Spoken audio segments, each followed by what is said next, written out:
हम बात करेंगे आगे, दैट इज वुमेन भक्ता, रिबेल और कन्फर्मिस्ट। देखो जो पीरियड है 17th सेंचुरी से, वो विटनेस करते हैं growth of numerous devotional movements, ठीक है, जो बिगेन होते साउथ इंडिया से, that began to spread into Maharashtra in the west and Bengal and Orissa in the east during an regional character. ये जो मूवमेंट है सबसे हो गए लार्जर रूबरिक ऑफ भक्ति में, और they are deviated from puranic and brahmanical religion to some extent and acquire popular religion following. जो bhakti movement है मे बी सीन एक ही रामानुजन आर्ग्यू करते हैं constituting a counter system oppose to traditional norms and subverting them.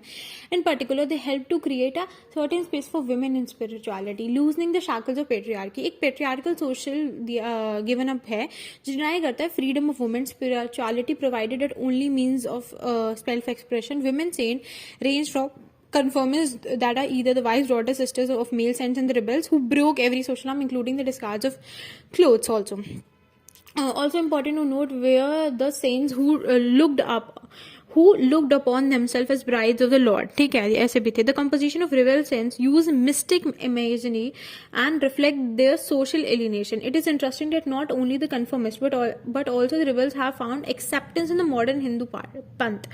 In this answer, we will seek to examine the tenets of bhakti among women, especially in the relation to the conformist visible the rebels. अब बात करेंगे female spirituality की in the midst of the patriarchy. Among the marginalized social categories, women suffered a dual deprivation. ठीक है, पहला जो ब्राह्मिकल injunction है जो रिगार्ड करते हैं unsuitability of the spiritual path for women, and second, ठीक है, दूसरा social ostracism of deviant spiritual women in gender oppressive patriarchal social patriarchal situation. दो प्रॉब्लम्स है, ठीक है, एक तो अनसूटेबिलिटी स्पिरिचुअल पाथ वुमेन की, दूसरा सोशल ऑस्ट्रासिज्म जो डेविएंट स्पिरिचुअल वुमेन को जेंडर ऑपरेसिव पैट्रियार्कल प्रॉब्लम कहते हैं. दूसरा कहते हैं कि स्पिरिचुअल पाथ वुमेन नहीं डाल सकती, दूसरा patriarchal problem. In the quest for salvation the overall deviant behaviour on the part of the low caste male can still be unacceptable with the patriarchal framework, and at least his wife and the women of the household will accept his claims to spiritual apprehensionship. In a similar situation, a woman who, like a low caste male, defies the brahmical taboo on female spirituality will find himself confronted with a solid wall of male antagonism within the form of a husband, father or brother. The contention of the female spirituality is bound to be even sharper in the case of a husband whose superiority vis-a-vis his wife is assured with the patriarchal society. Hence, spiritually inclined women would have to opt out of a society dominated by brahmical norms as well as out of marriage, since marriage again would be conditioned by patriarchy. Spirituality provided Indian women with the freedom which orthodox Indian society denied to them. The emergence of women sainthood took in the context of the bhakti or devotional movement which characterized the medieval age in India. Women saint in North and South India. Women saint in North and South India. The life and work of the women saint is shrouded in mystery, unlike that of the men saint. This was partly due to the fact that none of them established a Guru Puramara or monastic tradition with disciplines who might have preserved the sayings or compositions of the saint. Very few of the North Indian women saint really gained any recognition for the spiritual readiness during their lifetime. They are usually scorned with the contemporaries as mad and shameless. Lalla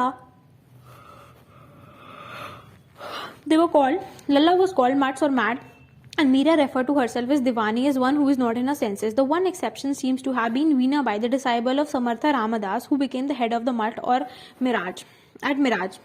This is, however, not true of the southern women, where the women saint जैसे Akka Mahadevi or the naked saint or Karakal Amaikar, called the Peyara Demoness, were greatly revered by their followers as well as peers. Akka Mahadevi was in fact a leading member of the Virashavad Council of Saints. हम बात करेंगे आगे, that is आपकी social background की, ठीक है. अब देखो, analysis of the social background of these saints indicate that since quite a few of them came from the priestly class, they seem to have access to religious or spiritual knowledge, of course. So this is true for the Laila and the Rupa Bhavani of Kashmir, Muktabai, Bhinbali and Mahadamba, the earliest poetess in Marathi literature, which lived in 13th century of the Maharashtra, and among the South Indian saints, Andal, the only women Alva. Even though these women are excluded from the Gurukul system, their family background enabled them to gain access to a certain amount of Sanskrit or scriptural knowledge. At the other end, where the low caste women sent, these women, though excluded from the spiritual knowledge, could and did have access to knowledge which was based on folk tradition. In a family, though both brother and sister may have taken to spirituality, but there is a distinct difference in the part taken by men and women. This is because Hindu scripture themselves provided the path of renunciation for men in this final utmost stage prescribed sannyasa. It was, however, only the upper caste who was qualified to adopt this course.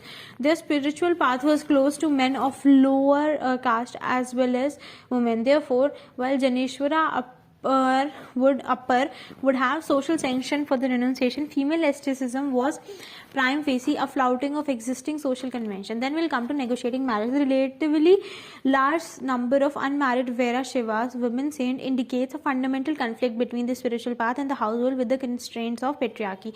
Uma Chakravarti observed that this is not a conflict which existed for the male bhaktas, best exemplified the life of Tiruvullar for a women bhakta or bhaktin, however, and escape from marriage was often imperative. The first basic difference between man and women bhaktis is that it was possible for the man to pursue his chosen path while still being a householder. Bhaktins wrote of the obstacle of home, family tension, the absent husband, meaningless household chores, and restrictions of married life, including the status of married women. In many cases, they rejected traditional women roles and societal norms by leaving husbands and home altogether, choosing to become wandering bhaktas.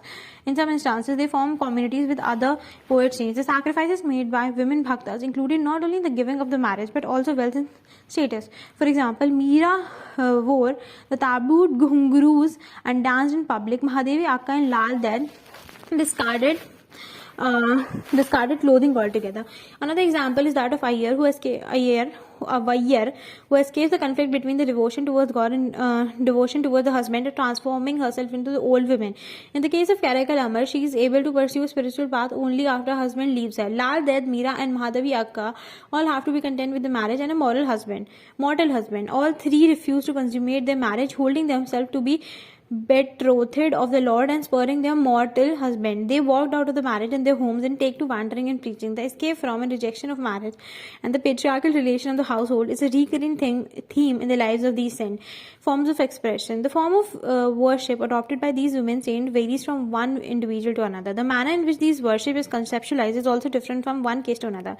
In analyzing the space afforded to women in the Bhakti tradition, Uma Chakravarti advocate a focus on three aspects of the lives of these saints: their relationship with God, with the body, and with other men and women. Certain trends may be observed in the form of worship adopted by Bhaktins. Bridal mysticism. Bridal mysticism, or the conceptualization of Bhakta as the bride of the Lord, is a recurrent trend in the devotion of many female Bhaktas. The God is addressed by the Bhaktin as her lover or husband. But the earliest instance of this is Andal, that is the most celebrated of the mystic bride as of the course Mirabai. Meera, in the face of considerable patriarchal opposition given her Rajput background, refuses to acknowledge her husband and describe herself as the woman already married to Krishna. She refuses to consummate her marriage, leaves her home, and ultimately achieve union with the true husband and Lord by being observed by the image of Krishna at Dwarka. This is similar in the case of Andal, who fuses with the idol Sri Ranganatha. Other than these instances, there exist other women bhaktas such as Aidaki, Lakshmana, and Satyaka, who visualize Shiva as their groom and addresses him as their husband.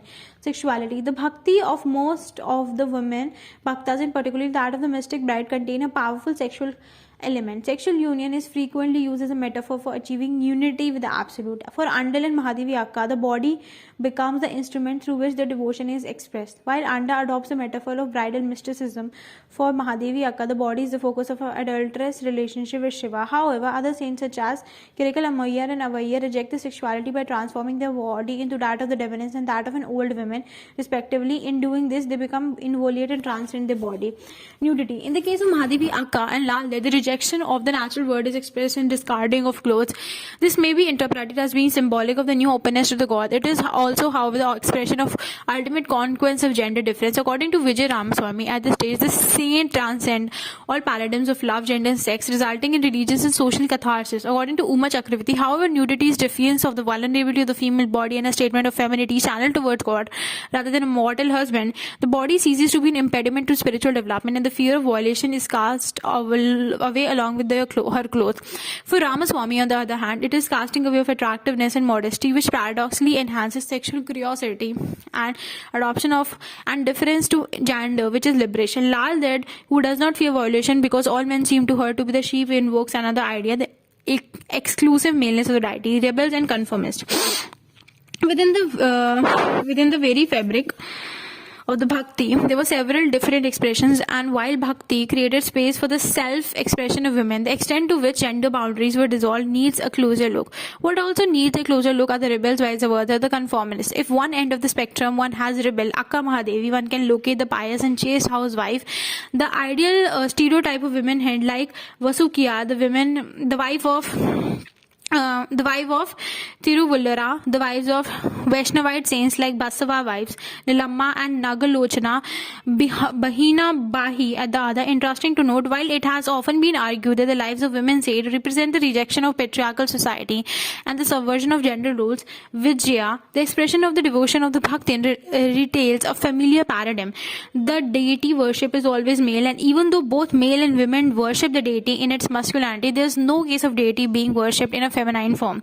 There is therefore, according to Vijay Ramaswamy, the acceptance of patriarchy at the spiritual level. The fact that most of these women bhaktas seem to have a male mentor, Ravidas in the case of Meera and Basava in the case of Mahadevi Akka, is also an indication that it is not entirely a rebellion against the patriarchy.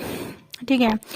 This is disputed by Uma Chakravarti, who asserts that there exists a relationship of equality between Bhakta and the deity, and that subordination is purely voluntary. Rutha Vanita and Madhu Kishwar asserts that the conceptualization of the deity as the bridegroom and the Bhakta as the bride is a religious item is not indicative of the patriarchal relation at the spiritual level. Further, the acceptance of feminine attitude and the bridal metaphor by even male Bhakta indicate, they argue that the idiom dissolves gender roles as a spiritual level rather than reinforcing patriarchy. Clearly, the experience of Bhakti was not the same for all women. The Alva saint Andal refused to marry anyone but Vishnu. Her poetry is filled with yearning for him. And the Nichal Timoshari, she describes a vision of her marriage with him.